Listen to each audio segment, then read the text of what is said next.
Se abre la audiencia de vista pública en los expedientes números 5.846 y 5.848 del año recién pasado, formado por apelaciones de sentencias de amparo en la acción constitucional promovida por Arturo Adolfo Castellanos Pou en contra del juzgado sexto de primera instancia penal, narcoactividad y delitos contra el ambiente. La secretaria general dará lectura a la parte conducente de las consideraciones y la parte resolutiva del fallo apelado y efectuará las advertencias reglamentarias de la presente audiencia. Tiene la palabra. Es acto reclamado en el presente amparo la resolución de 4 de abril del 2016, dictada por el juez sexto de primera instancia penal, narcoactividad y delitos contra el ambiente del Departamento de Guatemala, que declaró sin lugar el recurso de reposición interpuesto por el postulante contra la resolución de la misma fecha en la audiencia de proposición de medios de prueba dentro del proceso penal que se instruye contra el amparista por el delito de asociación ilícita. La Sala de la Corte de Apelaciones del Ramo Penal de Procesos de Mayor Riesgo y de Extinción de Dominio, constituida en Tribunal de Amparo en su sentencia de fecha 5 de septiembre del 2016, consideró: al realizar un análisis integral del agravio, el informe circunstanciado, el disco compacto y las normas indicadas, se establece que los artículos 402 y 403 son claros y establecen el procedimiento que debe seguirse para que el juez examine nuevamente la resolución en la cual se realizó la proposición de prueba. En el caso que nos ocupa, la juez en auto fundado, al examinar nuevamente la resolución, explica las motivaciones que le llevan a declarar sin lugar el recurso de reposición planteado por Arturo Adolfo Castellanos Pou. Asimismo, la juzgadora explica las razones por las cuales aceptó las pruebas ofrecidas por el Ministerio Público y que fueron objetadas por el amparista. Los integrantes de esta sala consideramos que es evidente que la resolución de fecha 4 de abril del 2016, acto reclamado, se encuentra debidamente motivada. Por lo anteriormente descrito, no se acredita por parte del amparista el agravio denunciado en la resolución atacada mediante amparo, por lo que al determinarse que el amparista no logró acreditar un agravio directo en su contra reclamable mediante esta vía, le permite a esta sala colegir que no se ha causado agravio de derechos fundamentales en perjuicio del solicitante del amparo, por lo que consideramos que no existe vulneración a garantías o principios constitucionales del amparista, porque la juzgadora legalmente está obligada a fundamentar debidamente el declarar sin lugar el recurso de reposición interpuesto. Por lo indicado, este tribunal concluye que debe denegarse el amparo solicitado y así debe resolverse. De conformidad con lo dispuesto en los artículos 44 y 45 de la ley de la materia, es obligación del tribunal decidir sobre la carga de las costas, así como la imposición de multa al abogado patrocinante, pudiendo exonerarse de las mismas cuando se haya actuado con evidente buena fe. En atención a lo cual, siendo que este tribunal considera que la postulante del amparo actuó de buena fe, se le exonera del pago de las costas procesales y en consecuencia de la multa correspondiente al abogado patrocinante. Con base en las anteriores consideraciones, el tribunal de primer grado resolvió: se deniega el amparo parcial solicitado por Arturo Adolfo Castellanos Pou en contra de la resolución de fecha 4 de abril del 2016, dictada por el juez sexto de primera instancia penal, narcoactividad y delitos contra el ambiente por las razones indicadas. No se hace especial condena en costas ni se impone multa alguna por lo considerado. De conformidad con lo que establece el artículo 67 del Acuerdo 1-2013 de la Corte de Constitucionalidad, quien haga uso de la palabra en la presente audiencia deberá dirigirse directamente al tribunal, expresar sus alegaciones en forma oral conforme el objeto de la vista pública previsto en el artículo 61 del referido acuerdo y sin dar lectura a documentos, salvo que para ello se cuente con autorización previa del señor presidente. Concretarse al asunto planteado, ser breve, conciso y preciso en su exposición, no proferir expresiones irrespetuosas a las partes o a los miembros del tribunal. Y para la exposición de alegaciones, los intervinientes cuentan con un tiempo no mayor de 15 minutos. Es todo, señor presidente. Pueden hacer uso de la palabra en esta audiencia apelantes, terceros, interesados y requerientes de la vista pública. Señor Edgar René de la Peña Archila, que actúa con el auxilio del abogado David Esteban Pineda Barrios, a quien dejamos en el uso de la palabra. Buenos días, señor presidente. Buenos días, señoras magistradas y señores magistrados. Hemos hecho uso del recurso de apelación en contra de la sentencia que se ha mencionado por parte de la secretaria de esta Corte de Constitucionalidad en nuestra calidad de terceros interesados, no como amparistas, porque consideramos que dicha resolución es insostenible desde todo punto de vista. Resulta insostenible porque desde siquiera un punto matemático puede considerarse que la misma está debidamente fundamentada, porque el amparista hace mención de diversos agravios y de diversos argumentos. Sin embargo, la resolución del Tribunal de Amparo de primer grado no le da respuesta a ninguno de sus planteamientos. Eso de por sí hace la resolución de amparo debidamente que no está fundamentada. Nos vemos imposibilitados, honorables miembros de la Corte de Constitucionalidad, de contraargumentar de alguna manera contra el razonamiento hecho por el Tribunal de primer grado. ¿Por qué? Porque simple y sencillamente no fundamentó nada. Estableció el Tribunal de primer grado que la resolución emitida por la autoridad recurrida simple y sencillamente estaba ajustada a derecho, porque declaró sin lugar el recurso de reposición. Y ese es todo el argumento. De esa cuenta estamos imposibilitados a conocer por qué declararon sin lugar el amparo planteado por el señor Castellanos Pou. Esta honorable Corte de Constitucionalidad estableció que esa revisión del estado intelectivo en el cual se encuentra la autoridad recurrida para ver si fundamentó su resolución es revisable por la vía del amparo. Por eso consideramos que es totalmente factible que este amparo conozca del agravio que denuncia el amparista, porque esa exigencia de motivación no se cumple. Es conocido por este tribunal que la exigencia de motivación es parte del debido proceso, es una exigencia jurídica que no se puede obviar desde ningún punto de vista.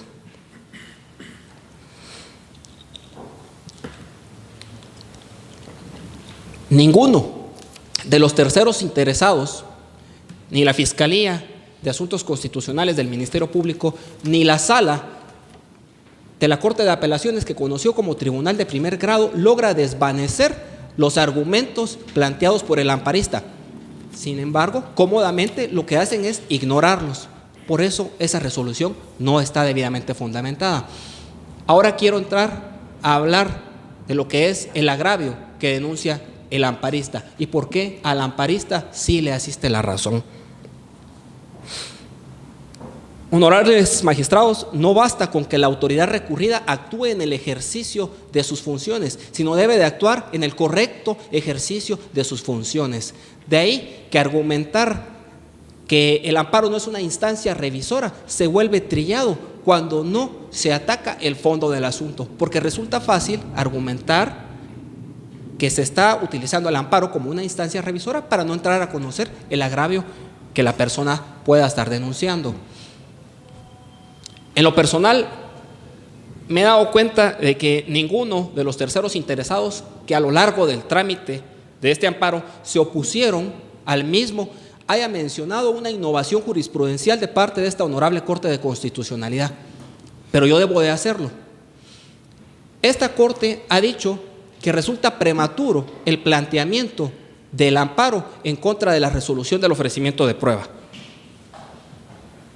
Simple y sencillamente, atendiendo esa innovación jurisprudencial, podríamos pensar que este amparo es improcedente. Sin embargo, trataré de convencer a esta honorable Corte de Constitucionalidad por qué en este caso se debe de aplicar lo establecido en el artículo 43 de la Ley de Amparo y que se aparte de esa jurisprudencia.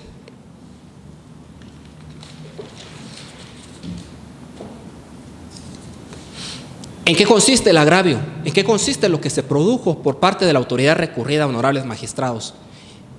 En que el amparista está siendo procesado penalmente y se están utilizando escuchas telefónicas para las cuales no existe autorización judicial.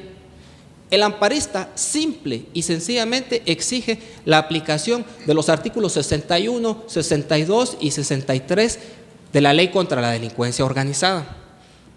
El artículo 61 de la Ley contra la Delincuencia Organizada es totalmente claro. Dicho artículo establece y se llama derecho de defensa y establece que las interceptaciones telefónicas únicamente podrán ser utilizadas en contra de la persona a quien va dirigida la interceptación. Eso es lo que pide el amparista, honorables magistrados. Sin embargo, ni el Tribunal de Amparo de primer grado, ni la Fiscalía de Asuntos Constitucionales, ni los terceros interesados logran explicar por qué no se debe de aplicar ese artículo.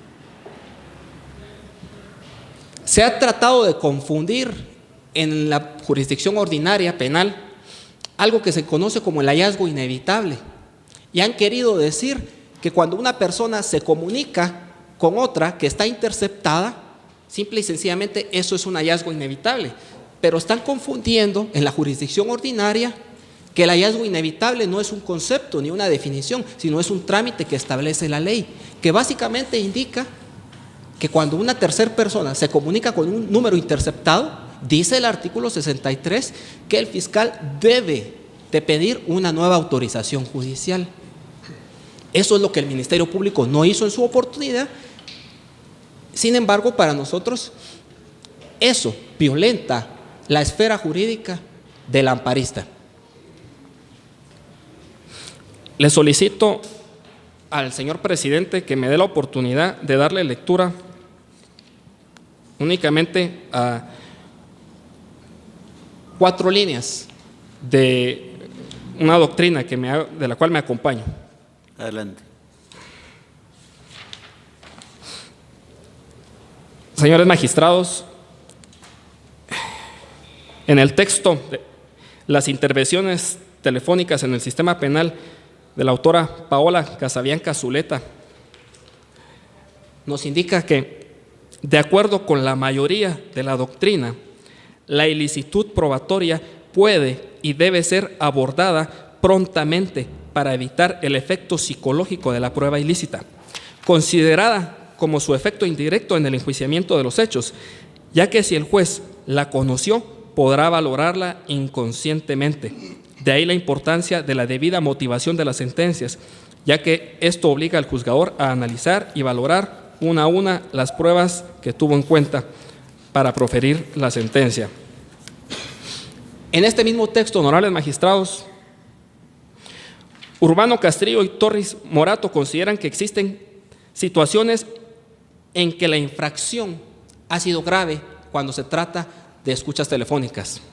Y dice, cuando las pruebas se obtienen habiendo prescindido de las normas del procedimiento de manera total y absoluta, y cuando se han producido defectos procesales que determinan una indefensión real y efectiva del acusado.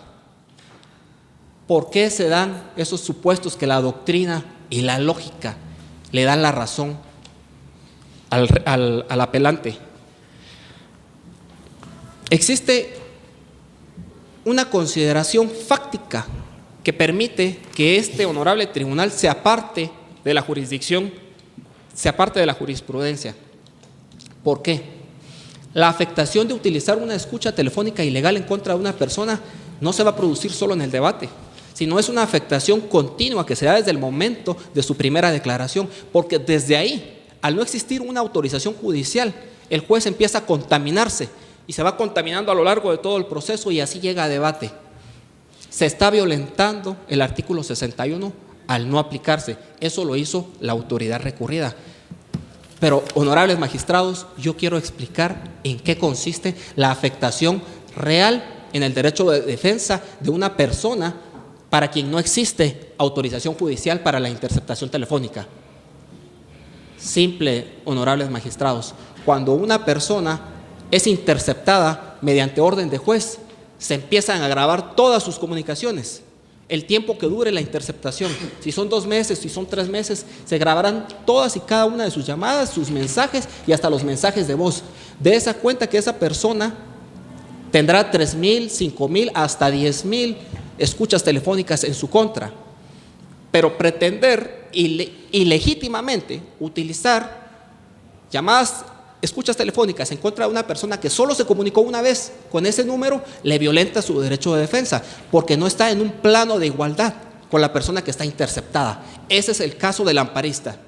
Se pretenden utilizar en su contra escuchas telefónicas, sin embargo, él no estaba autorizado. ¿Qué sucede? La persona interceptada tiene 5,000 llamadas y su abogado tiene la posibilidad de ir al Ministerio Público y escuchar esas 5,000 llamadas para buscar una que le pueda servir o 2 para defenderlo. Sin embargo, en el caso del amparista, no tiene esa posibilidad, porque él solo puede ir a escuchar 1, 2 o 3 llamadas que pudo haber tenido con esta persona. La ley prevía eso, o lo previó. En el artículo 63, cuando se da una situación de esa naturaleza, el Ministerio Público tenía la obligación de tramitar el hallazgo inevitable para empezar a grabar todas y cada una de las llamadas de esta persona. Eso fue lo que no se hizo. Eso es lo que alega el amparista, honorables magistrados. Yo sé que este es un tema escabroso, porque tiene serias implicaciones en una serie de procesos que el Ministerio Público ha entablado en todo el país. Pero la ley es la ley. Y el derecho de defensa es sagrado. Yo le solicito a este honorable tribunal que tomen en consideración algo que para mí llama mucho la atención. Ni los jueces de primera instancia, ni los magistrados de las salas, ni los magistrados de la Corte Suprema de Justicia se atreven a tomar decisiones que son trascendentales para los derechos de las personas.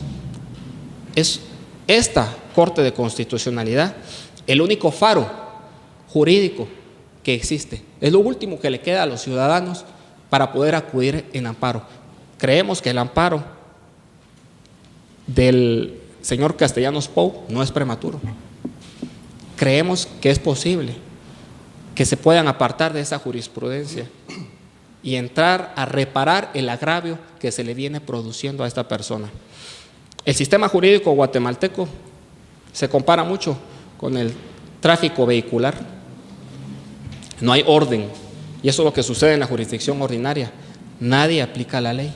Es por eso que se ve el justiciable en la necesidad de acudir al amparo con base en las facultades que la ley le confiere. Por lo que en forma respetuosa le solicito a la Corte de Constitucionalidad que declare con lugar el amparo interpuesto por el señor Arturo Adolfo Castellanos Pou. Muchas gracias. A continuación, dejamos en el uso de la palabra a la Comisión Internacional en contra de la Impunidad de Guatemala, CICIG, por medio del mandatario judicial con representación César Augusto Rincón Sabogal, quien queda en el uso de la palabra. Muchísimas gracias, honorable magistrado. Muy buenos días a todos. Luego de escuchar la intervención del apelante dentro de la presente acción, como querellantes adhesivos dentro de este caso, nos permitimos hacer las siguientes consideraciones en un corto tiempo ante esta Corte para mostrar cómo no le asiste razón en los planteamientos que esboza. Infortunadamente se ha utilizado una figura que es de uso extraordinario, de uso excepcional, como es el amparo, que es una figura de carácter constitucional, para tratar de debatir asuntos que son de carácter meramente ordinario, es decir, que deben de decidirse ante instancias no de corte constitucional.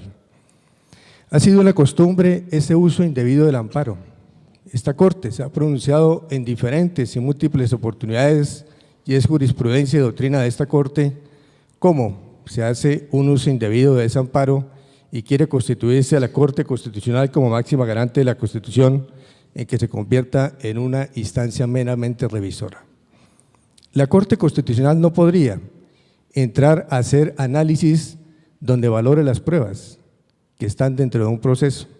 La valoración de las pruebas le pertenece a los jueces que corresponden a analizar si la persona es culpable o es inocente al final de un procedimiento. No puede la Corte, y esa es la invitación que vemos que están haciendo desde el mismo planteamiento de la acción constitucional de amparo. La sala que decidió por la vía del amparo fue clara en hacer los pronunciamientos pertinentes que le correspondían. ¿Por qué? Porque una sala no está obligada a entrar a conocer el fondo de un asunto que se le plantea cuando la sala considera que hay una acción planteada de forma impertinente. La sala está obligada a hacer las consideraciones que considere pertinentes para decirle a las personas interesadas en la acción de amparo que los jueces de instancia en contra de quien se inician las acciones de amparo han actuado de acuerdo a la ley. Y eso fue lo que la sala de mayor riesgo hizo en esa sentencia de septiembre 5 del año 2016, que es el motivo de apelación, para decirle al señor Castellanos Pou, la juez sexta penal municipal, al momento de resolver la admisión o negativa de las pruebas, actúa conforme a derecho. Hizo los análisis lógicos, racionales, jurídicos necesarios y pertinentes para demostrar la pertinencia cuando se decretaron y aceptaron las pruebas propuestas por la Comisión Internacional y el Ministerio Público.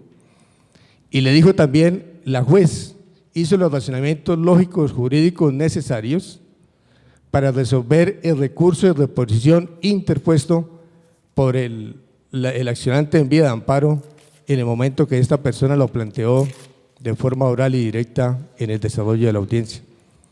Eso es lo que se necesita para la garantía del derecho de defensa, eso es lo que se garantiza el debido proceso. Y así lo señaló la sala de mayor riesgo al conocer y resolver la vía de amparo. Los planteamientos que han debido hacerse en esta sala, porque estamos hablando de un recurso de apelación contra una decisión por vía de amparo, no tienen que ser otra vez necesariamente analizar si se violó o no se violó un derecho que se considera que se ha violado. Los planteamientos han debido versar únicamente sobre cómo la sentencia que profirió la sala de amparo no cumple, cómo la sentencia que profirió la sala de amparo es injusta, es indebida o es ilegítima, como la defensa lo está planteando.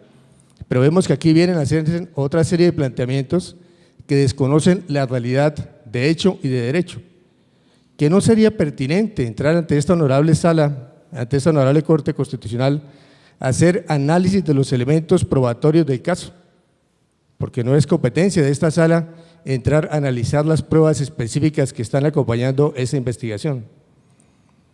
Pero sí es importante que esta sala tenga en cuenta que se está haciendo una investigación de delincuencia organizada, que esta sala tenga en cuenta el contenido de la resolución y de la petición por medio de la cual el Ministerio Público solicita las interceptaciones telefónicas y cuál fue el propósito de esas interceptaciones telefónicas y que se dé una lectura y análisis lógico, no orientado, sino lógico, de acuerdo al contexto del artículo 63 de la Ley contra la Delincuencia Organizada, que es bastante claro.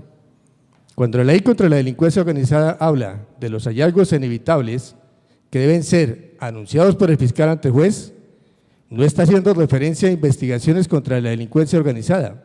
¿Por qué? Porque el propósito de la interceptación telefónica fue específico y claro: investigar actos de corrupción en general dentro de una institución, Instituto Guatemalteco de Seguridad Social, y para lo cual se tuvo autorización de un juez. Y lo que la ley está diciendo contra la delincuencia organizada, que debe denunciarse como hallazgo inevitable, es cuando existan hechos distintos a aquellos para los cuales se ha dado la autorización judicial. Y si estamos hablando de corrupción, el Ministerio Público no dijo para investigar el hecho X, Y y Z. El Ministerio Público dijo en la petición, y el juez constitucional en ese momento que autorizó las llamadas telefónicas, interceptación de llamadas telefónicas, lo hizo en ese propósito, investigar corrupción dentro del Seguro Social. Eso no lo deberíamos debatir acá, porque como digo, no es la Corte la que tiene que entrar a analizar las pruebas de manera individual, porque estaría invadiendo la esfera del juez ordinario, pero es importante que haya claridad sobre ese aspecto. En consecuencia, cuando se hacen los planteamientos para tratar de llevar a la vía del amparo algo que no es competencia de la vía del amparo, simplemente se está desconociendo el uso debido de las normas. Se está diciendo, démosle una categoría o una naturaleza a algo que no lo tiene. Lo que en derecho incluso debía ser la sala de mayor riesgo fue incluso hasta negarse y rechazar para el trámite la acción de amparo promovida. Eso es lo que se pretendería y eso es lo que uno sugiere o que se sugiere que debería tratarse en las acciones de amparo. No llevar las acciones de amparo a ocupar el tiempo de los honorables magistrados de la Corte Constitucional para pronunciarse sobre aspectos que no son materia de amparo. Y no solo esta Corte se ha pronunciado sobre eso, sino que también ha habido diferentes estudios de carácter internacional en los cuales han señalado que uno de los problemas reales que hay en Guatemala es la indebida utilización de los recursos legales para conseguir propósitos que no están de acuerdo con el derecho. La segunda instancia, la Corte, la Sala de Mayor Riesgo, constituida en Sala Constitucional, sí sustentó debidamente la decisión. En ninguna parte se ha establecido que debe ser en extensidad de normas o en extensidad de contenidos de folios para que las partes consideren que las providencias están bien sustentadas. Esta Corte ha señalado que lo único que se exige para una debida sustentación es simplemente un análisis lógico-racional de los hechos contrastado con el derecho. Y la Sala, al conocer por vía del amparo, está analizando cómo la instancia inferior, juez esto, sí tomó las decisiones de acuerdo a derecho. Y si una decisión se toma de acuerdo a derecho, no hay violación de derecho. Y al no haber violación de derecho, no hay posibilidades de acudir a instancias extraordinarias como es la vía del amparo para discutir lo que no existe como una violación de un derecho fundamental. No podemos olvidar cuáles son las características que existen en la investigación de delincuencia organizada, ni podemos olvidar esos convenios y tratados internacionales que ustedes los conocen, honorables magistrados, suficientemente, donde Guatemala se constituye y se obliga a crear los mecanismos necesarios para la investigación de la delincuencia organizada. Y entre eso Guatemala se constituye y se obliga a crear los mecanismos extraordinarios como son las interceptaciones telefónicas. Y esta misma Corte Constitucional ya tuvo la oportunidad de pronunciarse cuando se expide la ley contra la delincuencia organizada y se incluye las interceptaciones telefónicas como una herramienta o medio para investigación de delincuencia organizada, que es completamente diferente a investigar delincuencia ordinaria, no organizada, donde los métodos son diferentes, donde existen leyes específicas y donde existen mecanismos legales acordados para eso. La Corte tuvo la oportunidad de pronunciarse y dijo que la interceptación telefónica no viola los derechos fundamentales, a pesar de que la reserva de las comunicaciones está contenido como uno de los derechos fundamentales en la Constitución Nacional. Al no haber violación de las comunicaciones, no podemos decir que no existió orden judicial. Las órdenes judiciales ahí están, pero se pierde de vista lo que es la esencia de la investigación en delincuencia organizada. Volvemos a ratificarlo. Si pensáramos en ese sentido, que toda persona con la cual otro sostiene una comunicación a través de una línea, no podríamos siquiera utilizar las llamadas telefónicas o las conversaciones de la misma persona, pues, que se dijera que se fue autorizado específicamente la interceptación, porque simplemente estaríamos diciendo entonces es que la otra persona con la cual habló, como no había una autorización judicial específica, en consecuencia no podemos utilizarla porque violaríamos el derecho a la intimidad y el derecho a la privacidad de las comunicaciones. Simplemente tendríamos que desaparecer la posibilidad de interceptaciones telefónicas como método. ¿Por qué? Porque en delincuencia organizada lo que sabemos es que existe un grupo que está actuando, pero no conocemos sus integrantes. Y el propósito de esas interceptaciones telefónicas es precisamente poder identificar quiénes son los integrantes de una organización criminal y cuál es el modus operandi de esa organización criminal. Consecuentemente, no se está violando de ninguna manera el artículo 63, donde habla de hallazgos inevitables, porque volvemos a repetirlo, es cuando surjan a través de las llamadas telefónicas hechos diferentes a aquellos para los cuales se pidió la autorización. Y volvemos a referirlo, la autorización se pidió para investigar corrupción al interior del Instituto Guatemalteco de Seguridad Social. Y eso fue lo que se estableció en las comunicaciones, eso es lo que está investigando el Ministerio Público, eso es lo que ha sido motivo de imputaciones a diferentes personas, eso fue lo que fue motivo de acusación, eso fue lo que fue motivo de petición de autorización de pruebas para llevar a un debate. En consecuencia, honorables señores magistrados, por no tener razón, desde la fase inicial del planteamiento de la solicitud de la vía de amparo y mucho menos en la vía de la apelación, que curiosamente fue hecho por uno de los partícipes tercero interesado. Curiosamente, quien interpuso la acción de amparo quedó satisfecho con la decisión, porque no apeló. No hay apelación de quien interpuso la acción de amparo. Significa que la persona que interpuso la acción de amparo consideró que sus derechos no le habían sido vulnerados, que sus derechos sí le habían sido debidamente protegidos, que ni la juez sexta penal municipal ni la sala constituida en vía de amparo habían desconocido sus derechos, que las decisiones de uno y otro organismo judicial, juez y sala, se ajustaban a derecho. Esa es la única lectura que podemos hacer de eso. El señor Castellanos Pou, como primer supuesto afectado, ahora ya dice que no está afectado. Estuve de acuerdo porque no vemos ningún recurso de apelación que hubiera interpuesto en contra de esa decisión. Por lo brevemente expuesto, señores magistrados, y por ser en esta vía una utilización indebida de la acción de amparo, solicitamos respetuosamente se deniegue la misma, lo que implicaría consecuentemente la confirmación de la sentencia del 5 de septiembre de 2016 de la Sala de Mayor Riesgo de la Corte, e implica también que quede vigente plenamente la providencia del día 4 de abril del año 2016 proferida por la juez sexto penal municipal. Muchísimas gracias.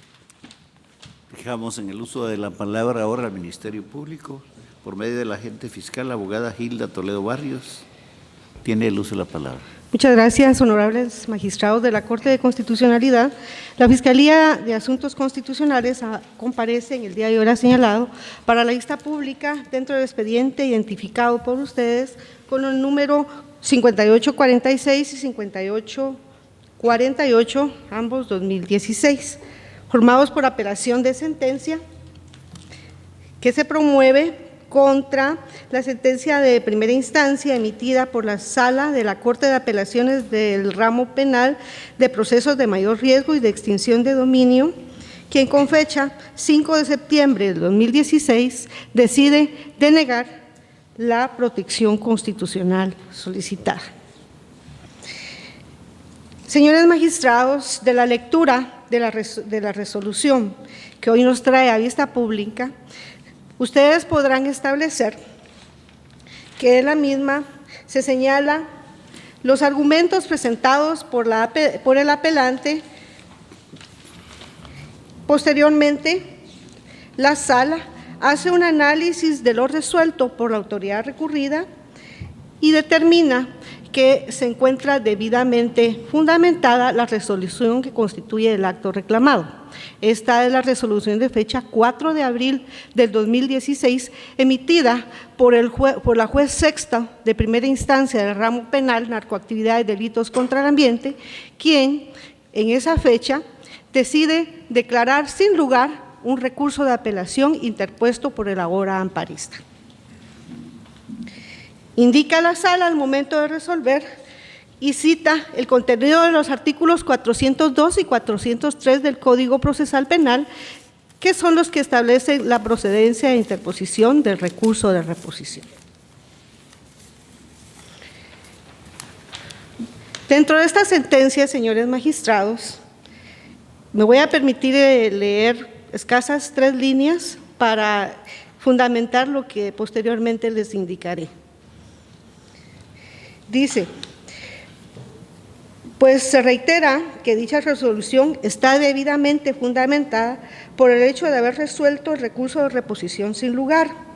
Por lo anteriormente descrito, no se acredita por parte del amparista el agravio denunciado en la resolución atacada mediante amparo, por lo que al determinarse que el amparista no logró acreditar un agravio directo en su contra, reclamable mediante esta vía, le permite a esta sala corregir que no le ha causado agravio. En su momento procesal oportuno, señores magistrados, la Fiscalía se pronunció en el sentido de que la protección constitucional debía ser denegada precisamente por estas escasas líneas que se le dio lectura. ¿Por qué, señores magistrados? Si ustedes leen el memorial de interposición de amparo, podrán establecer que los agravios que denuncia el amparista versan sobre la actitud asumida por la autoridad recurrida en cuanto a la admisión de los medios de prueba que considera son ilegales. Sin embargo, dentro del amparo, en lo que se señala como acto reclamado, no es esa resolución, señores magistrados. No es la admisión del medio de prueba, sino que la resolución que en esa misma fecha se interpone el recurso de reposición y es la misma autoridad la que indica que se declara sin lugar este recurso. Versa sus agravios y utiliza el caudal de su argumentación en cuanto a la primera resolución, no así en cuanto a la resolución que se señala como acto reclamado. Es por esa razón, señores magistrados, que la Fiscalía no comparte el argumento utilizado por el ahora apelante en el sentido que la Fiscalía indica él no se pronunció y que no logró desvanecer los agravios presentados en el amparo interpuesto por el señor amparista. Obviamente no nos podemos pronunciar sobre agravios que no corresponden al acto reclamado que se señala dentro del amparo promovido. Respecto a ello, señores magistrados, me voy a permitir darle lectura a una parte de una sentencia de la Corte de Constitucionalidad que considero podría ser de utilidad al momento de resolver. ¿Me lo permiten? Muy bien. Indica la Corte de Constitucionalidad en sentencia de fecha 22 de octubre del 2014 dentro del expediente 1431-2013. El desarrollo argumentativo del amparista debe referirse a la relevancia constitucional expresada en la afectación negativa de sus derechos protegidos por el magno texto, que a su juicio supone la manera en que ha procedido la autoridad impugnada. Por ello, en caso de no advertirse el daño, lesión, afectación o perjuicio denunciado, el órgano encargado del control de constitucionalidad está imposibilitado de otorgar la protección que el amparo conlleva. Eso quiere decir, señores magistrados, que si no se expresa los agravios en cuanto al acto reclamado, el Tribunal Constitucional está limitado a pronunciarse, ya que aun y cuando la ley de amparo establece la amplitud y la interpretación extensiva, de acuerdo al artículo 2 y 42 de esta ley, no es permisible que se pronuncie de forma oficiosa sobre los agravios que no fueron expuestos en su momento procesal.